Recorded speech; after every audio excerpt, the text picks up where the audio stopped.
실버의 궁금증, 실버의 모든 것을 알려드리는 실버 클래스의 다니엘 쌤입니다. 가족을 사랑하는 마음으로 실버 클래스에 힘쓰고 있습니다. 실버의 모든 것, 다니엘 쌤이 알려드릴게요. 안녕하세요. 실버에 대한 궁금증을 풀어드리는 실버 클래스의 다니엘 쌤입니다. 오늘은 40대 후반 여성께서 요청하신 내용입니다. 엄마를 요양시설에 보내드린 것으로 가족들이 의견을 모았는데 어느 시설에 보낼지 의견이 분분합니다. 그래서 요양시설에 대해 알려주시면 좋겠습니다. 네, 가족분들이 어머니를 요양시설에 보내드린 것으로 결정하셔서 요양시설에 대해 알려달라고 하신 사연입니다.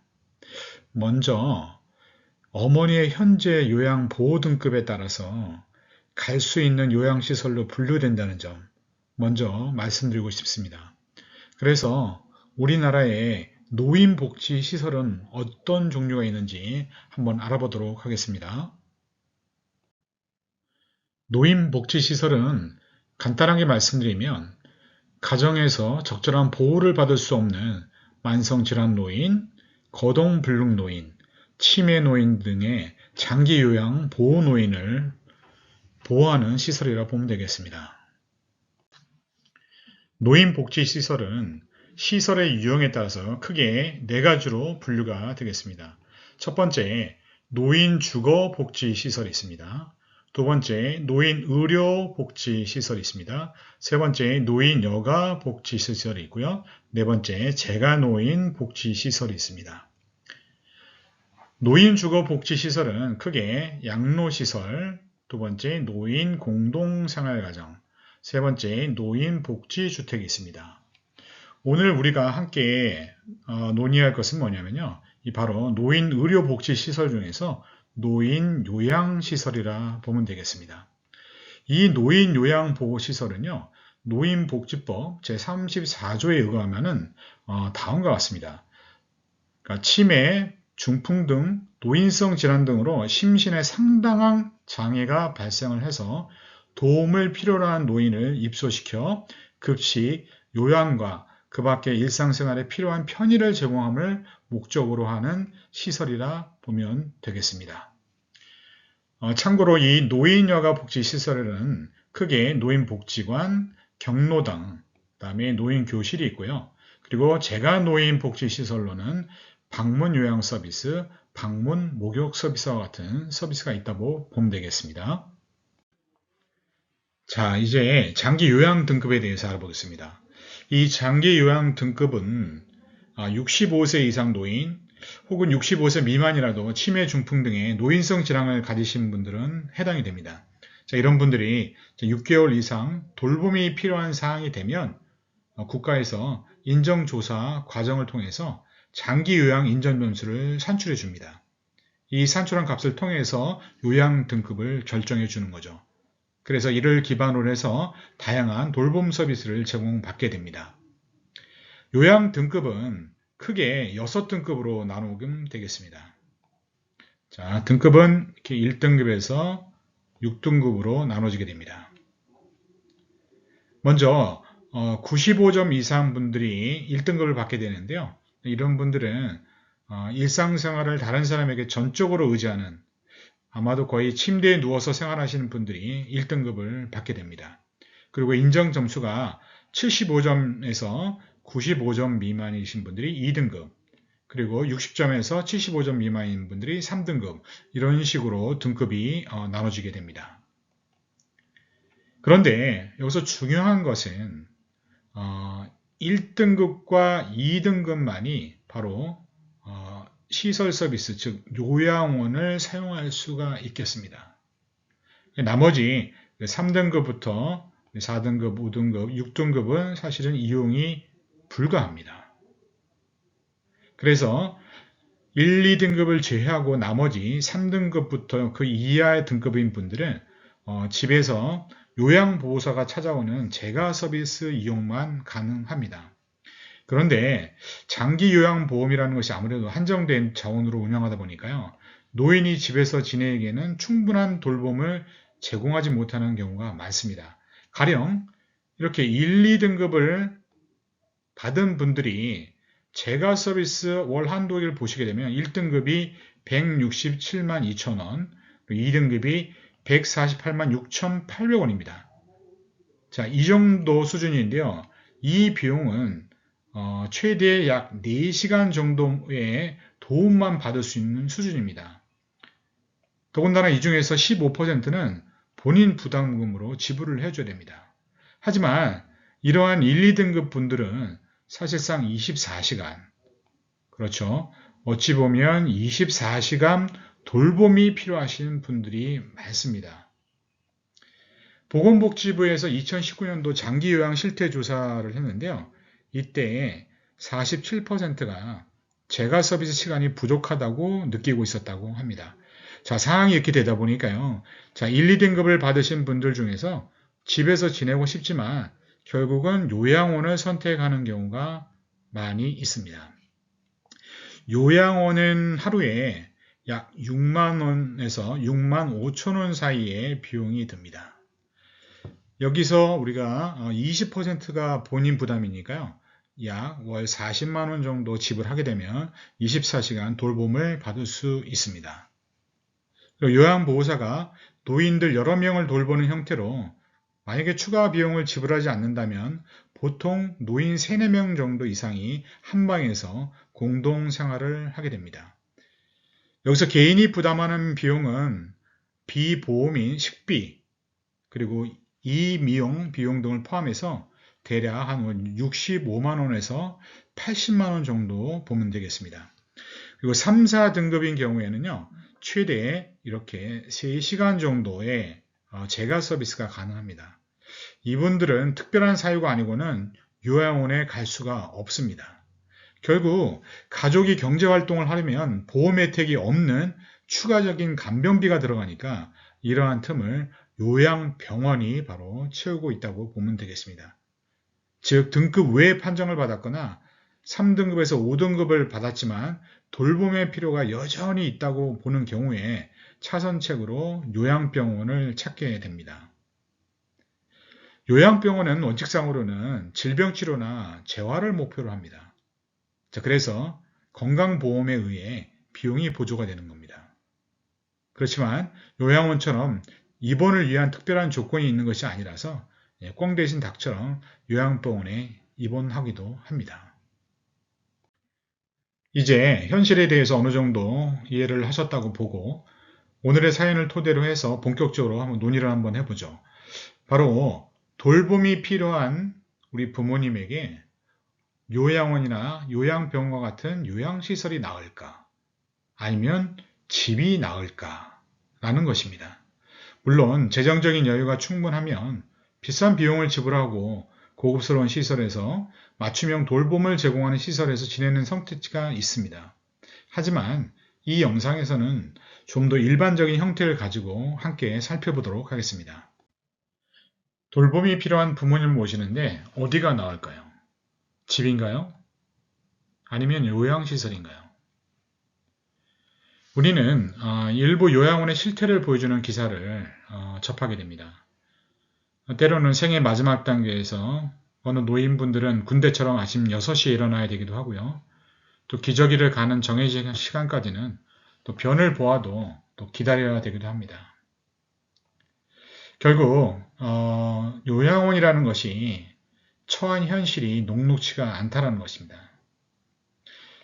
이렇듯 요양원이 이상적인 돌봄과는 괴리가 있을 수 있습니다.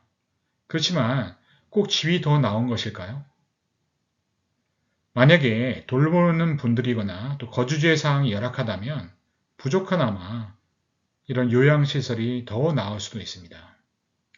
장기요양보험에서는 이런 경우에 3, 4등급인 분들도 요양원 입소를 허락해 줍니다. 그래도 일반적으로 노인들에게 편안하고 익숙한 곳은 집이겠지요. 노인들은 개인 사생활이 제한되는 단체 생활을 힘들어하는 것이 사실입니다. 필요한 돌봄과 의학적 처치가 충분히 가능하다면 집이 더 좋다는 데에는 이견의 여지가 별로 없습니다. 하지만 집에서 모시는 것이 불가하다면 결국 요양시설을 알아봐야 되는데 오늘 영상에서는 요양시설 중에서 요양원과 요양병원에 대해서 같이 알아보도록 하겠습니다. 요양원과 요양병원의 차이를 간단하게 좀 말씀을 드릴게요. 자, 적용보험입니다. 먼저 요양원은 노인 장기 요양보험 적용을 받고요. 요양병원은 국민건강보험 적용을 받습니다. 그리고 목적은 요양원은 바로 돌봄이 목적이고요. 그리고 요양병원은 질병치료 및 재활이 목적이 됩니다. 서비스 인력으로 보시게 되면 요양원은 요양보호사가 바로 중심이 됩니다. 그리고 요양병원 같은 경우에는 바로 의료 인력이 중심이 됩니다. 자, 요양원에 갈 수 있는 입원 자격, 즉 입소 자격이 있는데요. 요거는 바로 다음 영상으로 한번 확인해 보도록 하겠습니다. 자, 요양원 입소 자격입니다. 자, 대상자는 노인 장기 요양보험 등급 중에서 바로 1등급과 2등급을 받으신 분들입니다.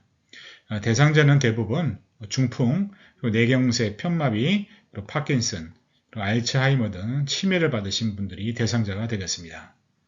그리고 한번 비용을 같이 한번 보도록 하겠습니다. 비용은 월 평균 65만 원에서 80만 원 정도로 보면 되겠습니다. 이 비용 중에서는 이용요금이 약 40만 원 정도, 그리고 식비 등 이 미용 비용이 25만 원에서 40만 원 정도로 해서 대략 65만 원에서 80만 원 정도로 보면 되겠습니다.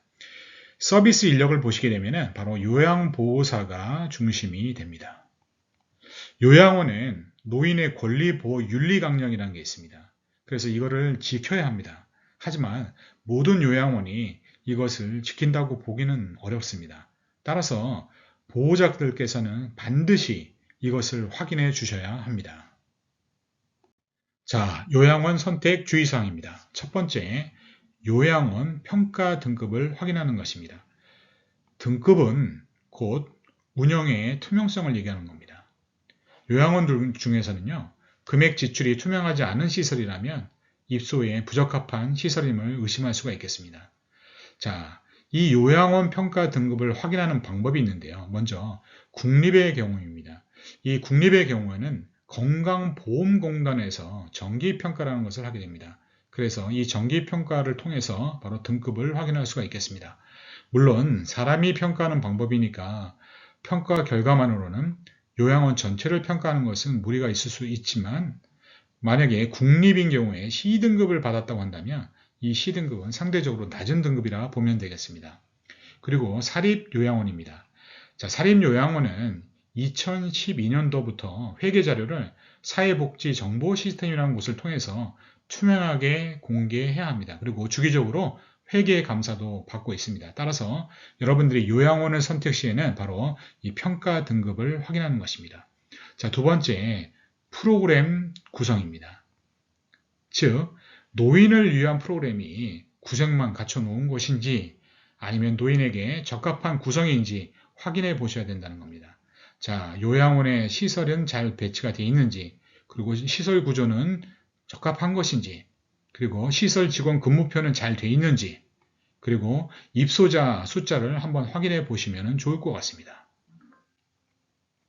다음으로 요양시설 비용을 한번 확인해 보는 겁니다. 왜냐면요, 요양원 이용 금액이 지나치게 만약에 저렴하다거나 또는 할인을 해준다는 만약에 요양원이 있다면 이 부분은 바로 부적합할 수도 있다는 것입니다. 저렴한 곳은 간혹 기본복지가 부족하거나 의식주 제공도 부실할 수밖에 없기 때문에 지나치게 비용이 낮다고 한다면 한번 확인해 보시는 게 좋을 것 같습니다. 단 요즘에는 요양원들이 이러한 세간의 인식들을 잘 알고 있기 때문에 사실 요양원에 가보시면 홍보 자료도 잘 만들어 놓고 로비도 잘 꾸며 놓으시고 또 노인의 생활에 대한 편의를 잘 갖춘 곳이 대부분이라 보면 되겠습니다. 그리고 마지막으로 주의해야 될 사항이 있습니다. 바로 집에서의 거리입니다. 즉, 내가 우리 부모님을 요양원에다 모셔다 놓고 만약에 집에서 거리가 멀다 한다면 사실은 우리 부모님을 찾아뵙기가 상당히 어렵습니다. 하지만 집에서 가깝다고 한다면 그만큼 우리 부모님을 한 번이라도 더 볼 수 있는 그런 것이기 때문에 집에서의 거리가 상당히 중요하다고 보면 되겠습니다. 자, 다음은 요양병원입니다. 자, 요양병원은 바로 국민건강보험공단에서 주관을 하게 되고요. 자, 바로 질병치료 및 재활을 목적으로 하고 있습니다. 자, 그래서 바로 의료인력, 즉 의사와 간호사가 중심이 되고요. 간병인 경우에는 따로 고용을 하셔야 됩니다. 입소에는 당연히 제한이 없겠죠. 하지만 비용을 좀 보게 되면은 월 평균 110만 원에서 370만 원 정도 사이가 되겠습니다. 그리고 요양병원에 같은 경우에는 병실당 평균 병상이 평균 6개에서 7개 정도입니다. 그리고 요양병원의 입원비 같은 경우에는 4인실에서 6인실이 대략 40만 원에서 45만 원 정도로 보시면 되겠습니다. 물론 1인실과 2인실의 경우에는 비용이 크게 상승이 되겠죠. 그리고 또 간병비 또 부담이 되겠습니다. 6인실의 경우에 간병인 1명을 두는 경우에는 월 60만 원 정도, 여기 보시면은 월 60만 원 정도고요. 만약에 간병인 2명을 둔다면 월 120만 원이 추가로 듭니다. 가령 고관절 수술 등을 했거나 해서 간병 부담이 만약에 크게 된다면 개인 간병인을 두게 되는데 이때 간병 비용은 최소 월 300만 원 정도가 되겠습니다. 다음에는 요양병원도 좀 자세히 한번 다뤄보도록 하겠습니다. 노인에게 가장 좋은 방법은 집에서 충분한 돌봄을 받는 것입니다. 하지만 국가의 돌봄은 현재 하루 4시간으로 제한이 되어 있죠. 우리 사회가 장기 요양보험료 2배 인상에 만약에 동의를 한다면 하루 8시간 재가 서비스 그리고 더 양질의 시설 서비스가 가능해집니다. 하지만 단시간에는 쉽지가 않습니다. 결국 돌봄을 제공한 건강한 배우자가 없는 한에는 월 300만 원이 넘는 막대한 추가적인 간병비를 감당할 수 있는 노인들만이 돌봄이 필요할 때 집에서 그나마 안락하게 지낼 수가 있다는 것입니다. 이러한 현실이 노인 돌봄의 시설화를 낳은 것입니다. 즉, 요양원과 요양병원이 늘어나게 된 결과입니다. 자, 장기 요양보험 도입 이후에 요양시설은 2008년도 1332개에서 2021년도 4057개로 늘어났습니다. 그리고 장기 요양보험과 무관한 요양병원 같은 경우에요. 덩달아 증가했습니다. 2008년도 690개에서 2021년도 1464개로 이렇게 늘어났습니다. 오늘 40대 후반 여성분의 우리 부모님을 어느 요양시설에 보내드려야 하는지에 대한 질문을 받았는데요. 자, 이 선택을 위해서는 우리 노인과 돌봄 과정 모두가 함께 알아야 되는 3가지가 있습니다. 자, 첫 번째입니다. 현재 우리 부모님의 상태가 어떠한지 면밀히 체크해 보시는 게 중요하겠습니다. 병원에 가셔서 의사소견서를 받아서 기관에 제출하시게 되면 장기 요양 인정 점수와 함께 등급을 받게 됩니다. 자, 그 이후에 환자의 상태와 등급에 따라서 집에서 모시면서 재가 방문 서비스를 받으실 건지 또는 요양원에 모실 건지 요양병원에 모실 건지를 결정하시면 되겠습니다.